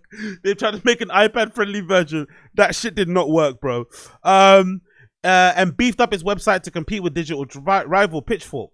In 2012, the print edition was bi-monthly, and Spin started charging less for ads. Then it was sold to Buzz Media, an owner of music celebrity website, and print edition folded. The quote, "We were in the death throes," says Mr. Candle, whether we knew it or not. The changes affected other fields too. When photography went digital, photolab technicians and manual retouchers were suddenly as essential as medieval scribers. I didn't even think about it. That's true, isn't it? If you work in a photo lab or you are a manual retoucher, your job is basically done, unless you're a specialist or something. But everybody else, your job is fucked. You're done. The ubiquity of smartphone cameras and easy-to-use editing software made those in possession of old skills seem almost quaint. Chris Gentle, who was the creative director of in-house photo studio at the magazine company Condé Nast from 2004 to 2011, said that the top photographers used to earn 5 figures for a shoot. Oh my God, no more. Now he said you can hire a 20-year-old who will do the job for $500. You see, that's what I don't like. That's what I don't like. That's why I think it's important for people that work in the creative field to be vocal and open about how much they make, or how much they earn, or how much they've been, what's that word called? How much they've been offered. Because that I don't like. You used to pay photographers 5 figures. Now you're paying kids 500,000 because using a smartphone. No. You're paying for their time. You're paying for their notoriety. You're paying for their clout. You're paying for their following, and you're paying for their skills. Doesn't matter if they use an SLR or a phone. Pay them the rate. That's why people should demand more. Don't be happy with just the 500 because you get given free stuff and they invite you out and they give you free fucking Pret sandwiches. I don't fucking like that. That's fucking scummy. But he continues. Carl Chisholm, a photographer who grew up in Harlem and was in credits including shooting Anna Wintour for a masterclass campaign, said that the editorial budgets were already shrinking by the time he started his career in New York in the mid-2000s. There was no way you could survive anymore being strong at one thing, says this guy. I worked at a studio. I photo assisted. I did production work, and all the while shooting small jobs for myself. Even now, he added, if things are truly slow, I'm not above assisting a friend on their shows. I have a family. Yeah, exactly. That's when shit gets real. When you have a pet or a family, that's when shit gets real, because you have a mouth that's relying on you. You have a belly that's relying on you to be filled. You have to get that shit done by hook or crook. So big up Carl Chisholm for knowing how to fucking focus. You get me? And do what needs to get done. It continues. In advertising, brands ditched print and TV campaigns that required large crews for marketing plans that relied on social media posts. A trend that started with the debut of Instagram in 2010. I forgot about that. Jesus Christ. That TV spot you spent 6 months on now becomes a TikTok execution you spend 6 days on, said Glen Powell, principal of our free marketing aid consult. By the way, I don't think that's a bad thing. I think spending 6 months on a TV ad is fucking insane anyway. They were stealing money. They were, you know what I mean? They were taking a piss as well. You should be spending 6 days or less. It continues. Pan Morris 54, a freelance prop stylist, noticed another unsettling trend a few years ago. When a US client asked her to art direct a crew in Asia remotely for a shoot. They're just outsourcing, she says. It must be cheaper. Wow. Yeah, exactly. Miss Morris added that in her group chats with colleagues, the main topic lately has been the effect of AI and computer-generated imagery in ad campaigns. If an art director can say, give me an image of X, Y, and Z, what does that mean for our jobs if they don't need to have actual photo shoots anymore? Exactly. By the way, I thought about it myself during that. Who's that guy? I thought about it because of that. Who's that graphic designer? He's Portuguese. Is it? Let's do famous Portuguese. I think he's Portuguese anyway. Portuguese graphic designer. I forgot his name. I think it's Rafael, something like that. What's his name again?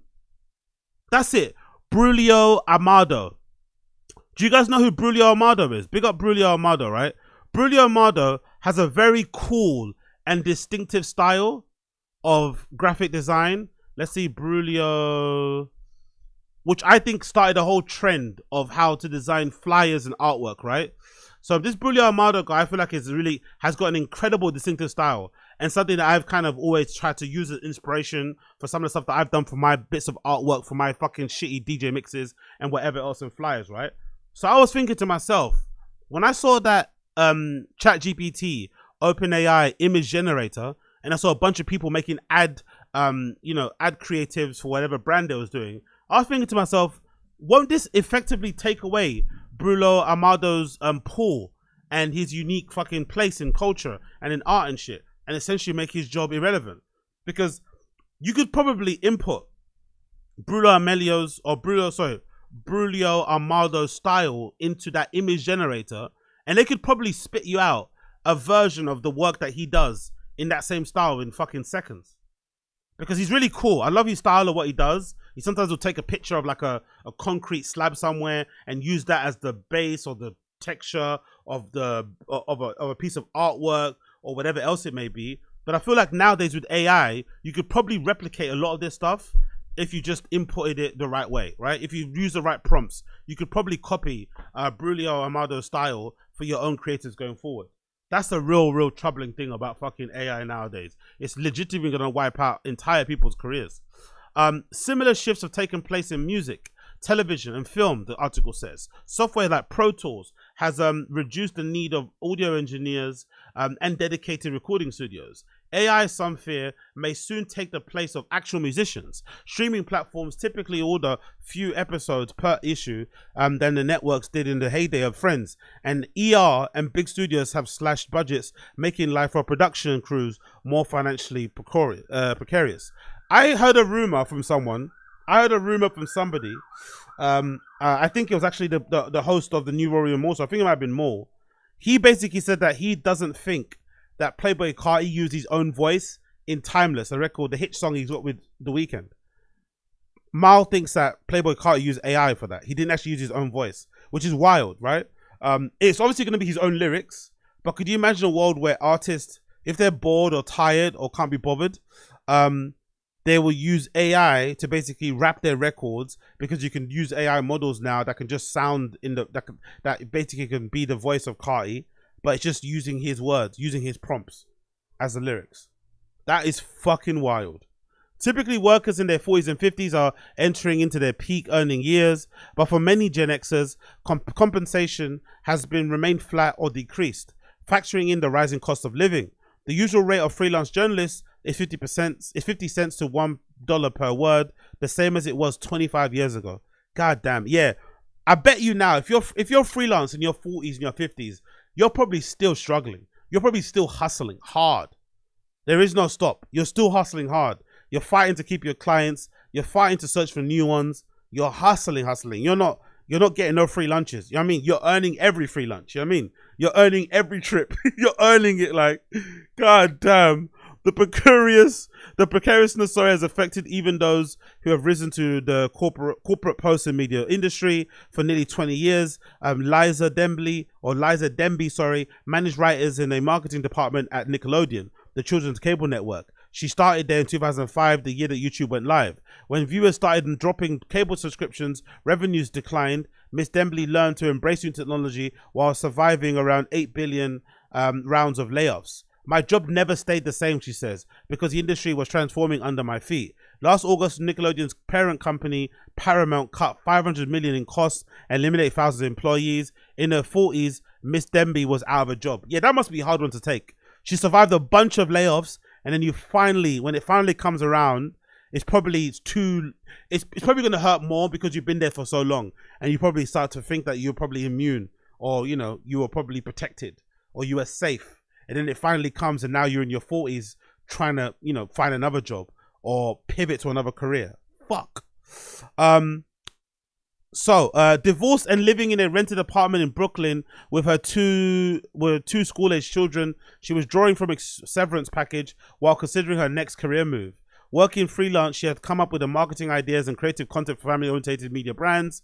It's exhilarating, but there's an undercurrent of terror. She says, my severance goes until July. Oh, yeah. But I think that's a good thing about getting fired. You have to make it work. Whatever severance you get is the time that you have to find, is the time you have to figure it out. You have to figure it out within that time. If you don't, you get a regular job, So there's that dread at the end. But it gives you a defined moment, a defined time. Okay, cool. I have to figure this. If I don't figure this out, I'm fucked. It continues, the TV spot you spent very scary. It seems fitting that Gen Xers would reach middle age amid an upheaval. They always had cursed timing. Their moment in the cultural center stage was brief, roughly between the release of Nirvana's Nevermind in 1991 and the rise of Britney Spears a decade later. Many Gen X icons died young and tragically, a list that includes Kurt Cobain, Notorious B.I.G., Aaliyah, Philip Seymour Hoffman, Anna Nicole Smith, Tupac Shakur, Brittany Murphy, David Foster Wallace, Shanine Doherty, Elliott Smith, Adam York, Elizabeth Watson. Yeah, all those icons, man. None of the celebrities that we have now come up close to those type of personalities, those type of icons, the work that they put. We don't really have the same level of people anymore, and it's kind of wild, isn't it? But anyway, as Gen Xers, you're more or less expected to get reamed. The author Jeff Godiner wrote in the Cultural History X Saves the World. Miss Morris, the prop stylist, didn't work for 6 months during the COVID pandemic. The quote, it was very scary. She and her husband, who have a teenage daughter together, sold their Brooklyn apartment and moved into a rental. That's gotta fucking hurt, innit? You work, however hard you work to get your, because it doesn't matter if the house gets inherited to you. Even the house gets passed down, you have to work hard to make the house yours, work hard to keep it, whatever. You work hard to buy a house, and then you have to sell it in order to go back to rent, just so you can get some money. Yeah. I guess that's a good thing about having a house, because you've got something, you got an asset you can sell. But that's got to be brutal, man, because once you leave renting, you feel like you've left it behind forever. Oh yeah. COVID really fucked us, man. The profit from the sale allowed them to pay off debt and put some savings aside. But then Miss Morris' husband, a 59-year-old creative director, was laid off, turning them into both gig workers. Damn. Imagine being laid off as a creative director. That's a big job to get laid off from, innit? That's gotta fucking hurt. Miss Morris recently took a course to become a postpartum doula. Quote, I've been making images to sell things to people for many, many years now. I'm looking for the next act. That I like, by the way. I like people who decide willingly to stop pushing the creative thing and be like, hey, I had my time in the fun. I had my time in the sun, sorry. I had my fun. Now let's pivot to something else. Because it doesn't last forever. The people that are the most depressing are the ones that hold on to the creative field, creative industry until the bitter end. It's like, bro, it's better for you to leave it than for it to leave you. That's going to be worse. Just leave it and pivot to something else. You can always do that stuff on the side in your free time. But some of these people, you know, for lack of a better word, you know, term, they don't know anything else. They've been doing it all their lives. So maybe they have earned the right to kind of hold on until the end. I don't know. But if it was me, I would pivot. As soon as the wind started to change, I'd go the other way. Aside from lost income, there's an emotional toll. Feelings of grief and loss experienced by those careers are short-circuited. Some may say that the Gen Xers in publishing world and music and advertising and entertainment were lucky to have such jobs at all. I do. That they stay too long at the party. But it's hard to leave a vacation that provided fulfillment and sense of identity. And it isn't easy to reinvent yourself in your 50s, especially in industries put a premium on youth culture. That's true, but I also feel like a lot of these changes were happening in real time. And if you weren't aware, I think a lot of people were just naive and they were just, you know, stubborn about the changes that are happening and just thought they could kind of ride it out and it'll be okay. No, you have to pivot. You have to adjust to what's going on. Do you remember how long it took for radio stations to embrace YouTube? They acted like YouTube was this like dumb thing. It wasn't really serious. If no one there was credible. Now there's not a radio station in the world that doesn't have a YouTube channel, you know? So I think that pivot, that adjustment is an important part of being successful or an important part of staying involved, you know? Quote, I know people who said, screw this, I'm going to become a postal worker, said Miss McKinley. Quote, there are still a lot of people who are freelancing, but it's dried up quite a bit in recent years. It's painful. Yeah, freelancing in general, you don't really hear people say that word anymore. If anything, people usually say they have their own business or they have their own studio, but you don't really hear a lot of people say that they're freelancers, which I'd assume is because the job doesn't exist or maybe because the term is a bit wanky. I don't know. What now? As opportunities and incomes dwindle, Gen Xers in creative fields are weighing up their options. Move to a low-cost place, remain committed to the work you love, or look for a bland corporate job that might provide health insurance and a steady paycheck until retirement. One of the many Gen Xers asking these questions is Mr. Wilker, a TV and movie director. In the mid-2000s, he made a devil's bargain for someone who grew up on punk rock. He started shooting commercials for Chevrolet, Facebook, and Apple, among other companies, to support his family and fund his passion documentary films. I think that's perfectly fine, by the way. I don't think that's a devil's fucking bargain at all. I think that makes complete sense. Look after your family. And I also think that's inherently punk. Taking money from a corporate industry, taking money from a corporate company, taking that paycheck and funneling it back into your actual things that you care about, into the underground, is the most punkest thing you could ever do. That is the antithesis of being punk. Taking money from the corporates and giving it back to the underground. I fucking love that. He had a cult hit with his debut, the Target Shoots First. It was a deadpan chronicle comprising footage that he had shot during the first job out of college at Columbia Records. HBO broadcast it in 2001, but cult hits don't play the bills. When he shifted his focus to making TV commercials, his documentary projects remained unfinished. Then came a plot twist. Those commercial jobs grew scarce because of the consolidation of ad agencies and the rise of marketing content plucked from social media. And with Hollywood banking on superhero movies, Mr. Wilker faced a new competition from acclaimed directors who had once specialized in the kind of mid-budget films that the studios had particularly stopped making. The quote, now it's a knife fight. Hey, big up Tim Dillon. Now it's a knife fight for every job, he said. The cruel irony is the thing that I perceived as a sellout move is in freefall. Woo! He decided to recommit to his first love.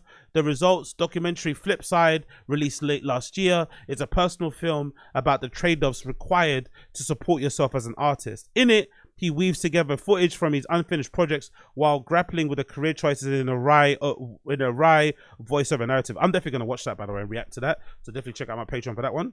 For the theatrical release, he worked with whoever that was, an independent distributor founded by Mr. York from Beastie Boys, and he often presented the film himself. It felt very 90s, he says. It was the indie rock model. Get in the van, tour with the thing, get bodies in the seats. It made no money, but what it did do, this is what I believe Gen X's creative person, it confirmed my belief that continuing to make stuff is the path forward. Mr. Gentile, the former photo studio manager at Condé Nast, went through something similar. The company was cutting costs at the consultancy, McKinsey & Company, roamed the halls, and he came face to face with his own irrelevance. He was 40 with an artistic background. Imagine that, man. Imagine waking up and realizing you're irrelevant. Not because you did anything wrong, but because the world just changed around you. Now you're 40 and you're a creative director that most days worked in print. Would you hire me? He said. Maybe this is where I'd jump off. As a sideline, Mr. Gentile is an avid surfer who opened a surf shop called Pilgrim in Williamsburg, Brooklyn. He quit his day job and dedicated himself to the store. He and his wife, Erin Norfleet Gentle, have since expanded into clothing brand. Yeah, everyone does that, by the way. I think the biggest surf clothing brand that I remember, or streetwear brand, is Saturdays. Is that what it's called? I think Saturdays. I remember them. They're still around, knocking around. So I think a lot of those brands do that. One thing I'm grateful for, it's a strength for my generation, is that we weren't promised anything. I was prepared to struggle. Yeah, that's true. I don't know if that's true. I think a lot of London Gen Xers are quite entitled, I think. I'm not going to lie. I think a lot of London Gen Xers are not letting go. They're still out here fucking, you know, gallivanting around as influencers, popping up at every fucking private view, every fucking store opening. Like, you know what I mean? Like, I think Gen Xers in London are a little bit tapped. I'm not going to lie. Mr. Kendall, the Four magazine editor, also had reckoning. After Spin stopped appearing on newsstands, he took a job at BuzzFeed, the news entertainment site, and seen as a future of media by the time. By 2017, BuzzFeed was still another struggling outlet that was doing mass layoffs. Mr. Kendall, then in the mid-20s, married with a child, left for another media outlet. His wife also worked in media. The quote, "Then we had a second child, and we lived in a small New York apartment, and it kind of felt like the only thing we and our friends talked about was, well, what now?" He and his family moved to California, where they took an editorial position at a tech company. The job gave him security and allowed him to contemplate a second career.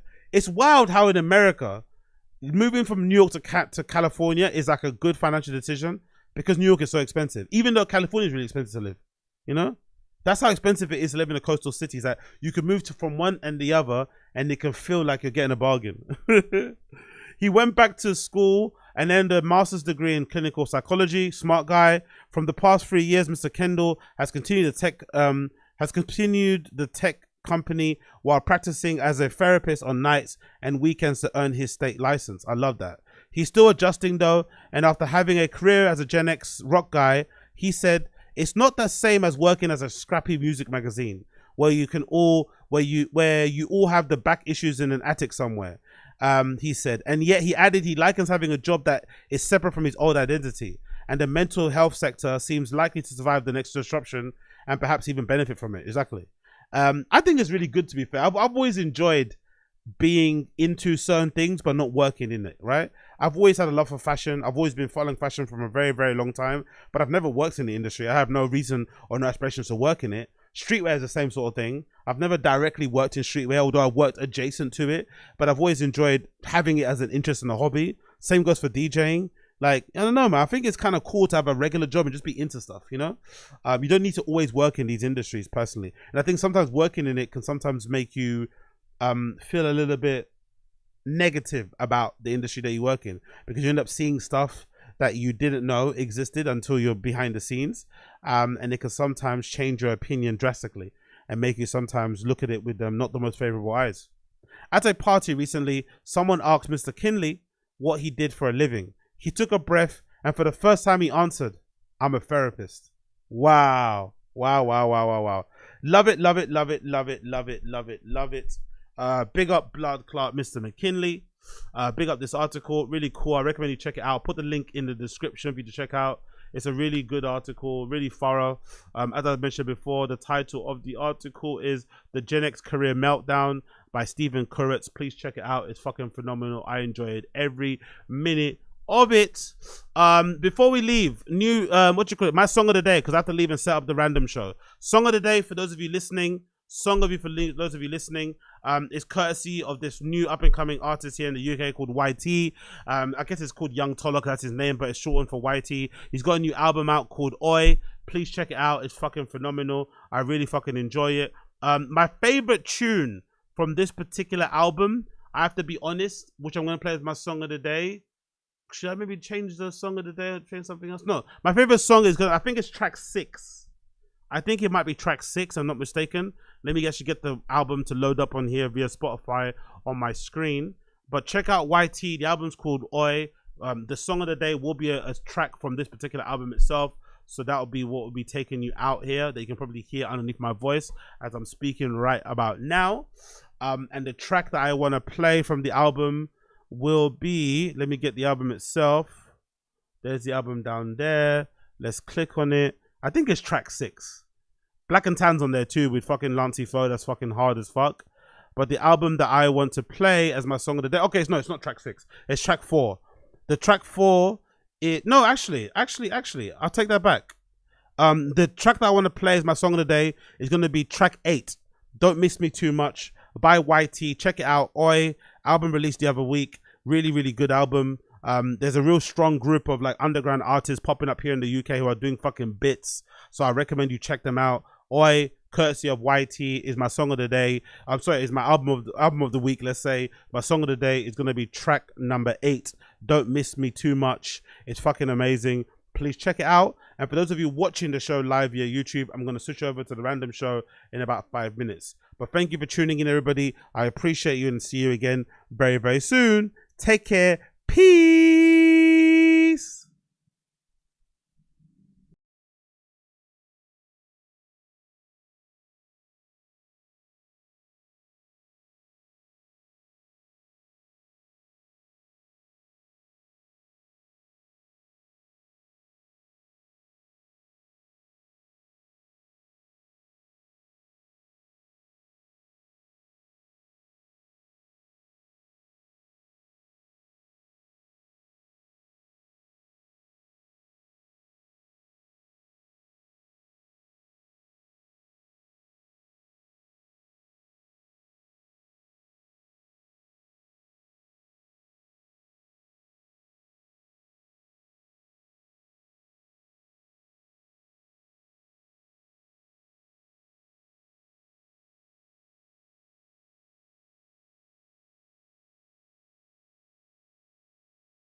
How do you like them? It's outstanding. So It's so legit Italian. Is it really? It's so legit. What is that?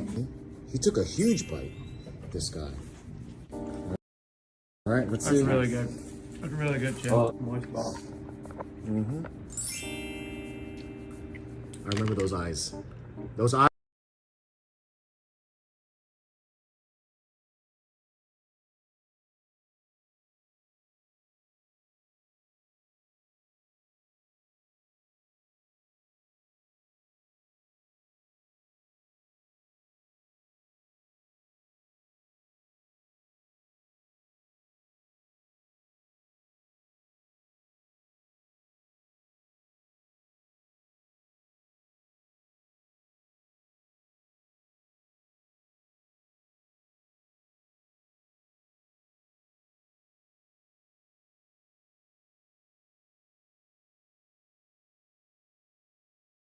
Is what I saw when I first did my. These meatballs are delicious. No joke, they're so good. Thank you, Snaz. Hey, Chin trying to get it. Honestly, Chin trying to fuck. Yeah. And you know what? It's working. Yeah. these are, I mean, just great. I've never made meatballs before, but I'm doing it today. This is partially, by the way. He's a bigger dude. So I just like to show how you timing and not being able to do it. Didn't know what to do to close distance. I mean, really fucking great fight.